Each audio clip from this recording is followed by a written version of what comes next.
We are starving the vampires. They continue to think that we are stupid, and so they underestimate us. But see, we know what their game plan is, and we have been reacting accordingly. And I love that. As a community, that entire vibe has spread throughout. And collectively, we are not giving them what they are craving. And it is really fucking them up. Think about it. 400 years of chattel slavery, where they legally could treat us worse than property, subjecting us to all kinds of sadistic and unspeakable treatment. That instilled in their ancestors a hunger for that. And that has been passed down because after chattel slavery supposedly ended, then of course we had the domestic terror that they unleashed on us, the lynchings, the racialized violence, the destruction of our communities, like Black Wall Street, like Rosewood. And y'all think that that has just vanished? No, it was passed down to their children. And they still exhibit that hunger to this day. That's why Hollywood, when it comes to subjects about Black life, they really prefer to make Black trauma films and Black slave narratives. Because that's not for us, that's for them to sit and watch and get off on. But see, ever since the election, we have peeped their game. We're on to them. And we've always been so much wiser and far more intelligent that they gave us credit for, which just shows their stupidity and weakness. And so every other group that's been out protesting, because there have been protests, pro-Palestine, immigration, white women. But see, we haven't been out there in mass. That's what they wanted, so that law enforcement can unleash violence. Have you all noticed that with all these protests, the media coverage hasn't nearly been as extensive? The police response has been really mild. A few arrests, but that's about it. And see, us not being out in the street really has thrown them for a loop. And so they said, okay, what we'll do is we will put out this headline that we're going to end the lease early on the Obama library that was moving this year anyway. And we're going to put the Freedom Rise Museum up for sale. We're going to pardon Derek Chauvin. Agent Orange pardoned the January 6th insurrectionist earlier in the year. They probably will say that they're going to cancel Juneteenth. All of this information was released about Dr. King's personal life. And we have just been ignoring all that bullshit. Minding our business, resting, planning. Because see, people confuse rest with being idle. The majority of us are not being idle at all. And what many of us have come to realize is that protesting out in the street with signs is ineffective. What is effective is where we choose to spend our money, our economic power. That's where our strength in terms of protest really lies. As a community, we hold a lot of economic power that they have taken for granted. Oh, well, they're going to get a rude awakening on that front too. Y'all, again, I'm so proud of us. We are starving these vampires like they are being exposed to direct sunlight. And let's just keep it up. Black people have always played a critical role in shaping societies worldwide. But recently, there has been a noticeable shift in how the system, government, corporation, and media engage with Black communities. Why now? What has changed to make Black people so important in the eyes of the system today? Watch and pay attention, and I will share my thoughts later. The powers that be are trying so desperately to get a reaction out of Black people, to get Black people riled up, to make them angry.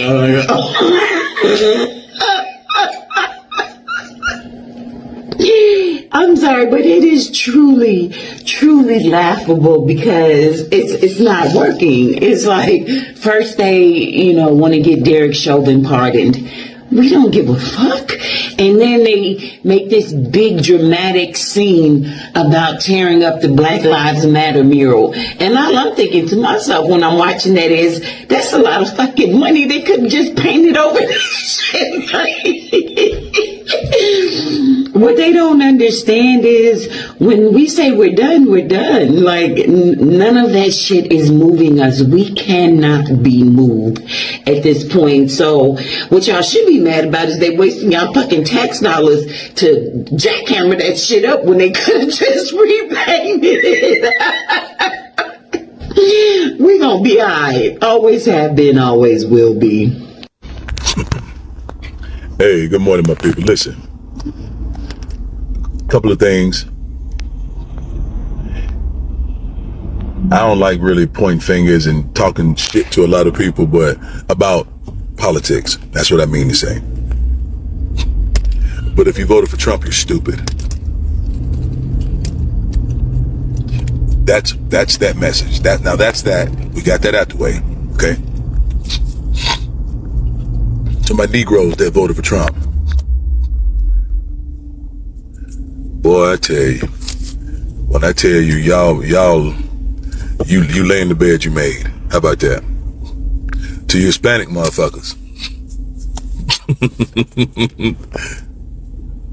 You lay in the bed you made. Period. To the Democrats, the ones who voted Democrat. Leave that shit alone. The point of this message is this. Why don't we switch? Why don't we switch sides? Why don't we jump on the fucking independent side? I don't really know all the affiliations and all the, I guess, the politics of each branch, whatever.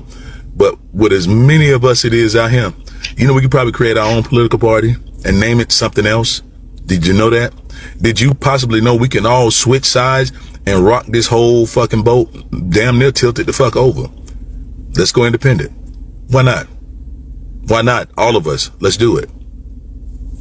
That's just a thought. If you have to vote for a political party, vote independent. That's what I think. That's just my, because independent seems like you have your own thoughts and agendas. You ain't bound by a whole bunch of people. I ain't never seen an independent president or a conservative president or whatever other parties they have. They got a bunch of them out here.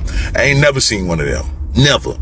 Let's put one of them MFs in office and see how this shit shape. Now, I think Cornel West ran for office one time. I knew a couple of sisters that actually tried to run for office out of Texas. And, you didn't hear nothing about them, of course. It's always the Democratic and Republican Party. Since everything is changing anyway, let's change every fucking thing. Since we've changed the way we've moved, we've changed what we've given our attention to support, why don't we switch sides or make our own? And another little fun tidbit, something I've always been saying for the whole fucking duration since I've been alive and been awake. We outnumber everyone, especially here in this nation. We're not the minority, my people. We're not. We never have been. We never have been. So, with all that being said, I'm going to slide to the left and let y'all have it. But my brothers and sisters, if I ran for president, would you vote for me? Because I would show enough. Man, listen. Shit, you talking about a bait and switch. Oh, I love all people. I love white people and green people and yellow people. And the blacks as well. When I tell you every law I create, every executive order I signed will be in favor for us. You ever notice why they keep fighting against reparations, but they got all this money to send to these other countries? Billions and billions and trillions they've given to Ukraine. Billions and trillions they've given to other white countries. But nothing for us. Nothing whatsoever. So, the definition of insanity, what everybody else says, is doing the same thing, expecting different results. That's dumb. That ain't insanity. That's fucking dumb. If you see shit ain't worked, just like this protesting and marching shit ain't never worked. And we're trying something different. We're boycotting everybody and everything. We're supporting all black-owned businesses. And black-owned businesses, I would caution you to get your customer service up right. Since we're doing all of this stuff here, why don't we just change the whole fucking game plan? We have the power to do so. You notice we were drawing our money from everybody, how it's changing the whole thing. It's changing everything because we've decided not to spend with these motherfuckers. Now let's stop supporting these different Republicans and Democrats. And I'm just hell bent on thinking that some of y'all just like to be humiliated and like to be in the proximity of white folk. It's fucking ridiculous. It's fucking ridiculous. One more message. TikTok. Whoever Chung Young, whatever your name is, whoever you are that owns this, you're a coward, dude. I swear to God. You're a coward. You're a billionaire. You're a billionaire, bruh. With an app that has surpassed everyone else's in this TikTok app. And you still cater to motherfuckers that hate you. You still cater. But I understand it's about greed and money or whatever. But the ones that are actually making you popular, which is our people, and that's exactly who's doing it. You censor us. Your algorithm, your shit censors us. It does all, bans us, shadow bans, all this other kind of shit. And we're the ones making you money. And we're the ones making you money. Well, I tell you, if we left this app, y'all, if let's say we did leave this app, but some of y'all are making too much money, I get it. Money motivates, I get it. But if all of us decide to leave this app, wonder where that would be then. Just a little food for thought. Hey, good morning, my people. Listen, let's talk for a minute. The only thing we should be concerned about is our own business, our own black business. The Proud Boys and all these other white militias that are geared up for a race war and waiting for us to, I guess, step out so that they can be unleashed upon us. I'm going to tell you something. The only business we should be minding is our own. The only reason we should come out in droves, in numbers, and in our security detail is when they're harming our people. If they're not fucking with us, don't fuck with them. If they're not harming our people, leave these motherfuckers alone. What y'all didn't know, and I tried to keep a lot of my shit under wraps, is I have about 250 brothers that are a part of my security force. But we need more. Brothers, step up. Step up. We need each other. Let's make this the biggest security force ever. Marcus Garvey amassed a 1 million black man army. Believe it or not, he did. Let's do the same. No nonsense, no bullshit. We are the watchmen, my brothers. We are the watchmen. Stand with us. Hit my inbox. You know what I'm about. You know what I'm about. Step forward, brothers. Step forward, please. We are definitely needed. You get none but love over here with us. Nothing but love. Nothing but love. And you get protection. I call you my brothers because I'll never violate you. I call you my brothers because I'll never betray you. I'll never cross you. I never try to fuck your wife. I never try to do none of that shit. I got one of my own. And a lot of our people are afraid to trust each other because you've been screwed over by so many. We're not built that way. We're not built that way. We believe in loyalty. We believe in honor. We believe in respect for our own. And that's what I'm about. That's what me and my brothers are about. So I'm not the leader of this security force, but you can call me that.